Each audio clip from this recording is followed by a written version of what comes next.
ଆଜି ଆମେ ଦେଖେଇବୁ ଆମ ଗାଁ ପର୍ବତରୁ ବହି ଆସୁଥିବା ଏକ ଝରଣା। ଦେଖିପାରୁଥିବେ କେତେ ସୁନ୍ଦର ଭାବରେ ଝରଣାଟି ବହି ଆସୁଛି। ଝରଣାର ପାଣିକୁ ଦେଖିପାରୁଥିବେ କେତେ ସଫା ଆଉ କ୍ଲିନ୍ ଭାବରେ ଦେଖାଯାଉଛି।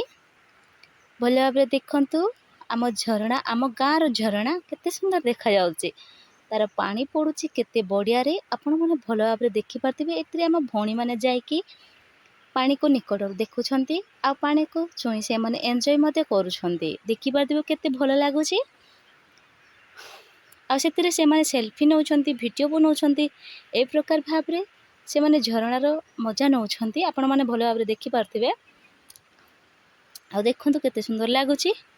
ଯଦି ଆପଣମାନଙ୍କ ଏରିଆରେ ଏ ପ୍ରକାର ଭାବରେ ଝରଣା ଥାଏ ତାହେଲେ ନିହାତି ଭାବରେ ଲାଇକ୍, ସେୟାର, କମେଣ୍ଟ କରିବାକୁ ଜମାରୁ ଭୁଲିବେନି। ଆଉ ଦେଖନ୍ତୁ, ଆଉ ଆପଣମାନେ ମଧ୍ୟ ଝରଣାରେ ଯାଇକି କେତେ ଖୁସି ହୁଅନ୍ତି ସେଇଟା ମଧ୍ୟ ଆମକୁ କମେଣ୍ଟରେ ନିହାତି ଭାବରେ କହିବେ।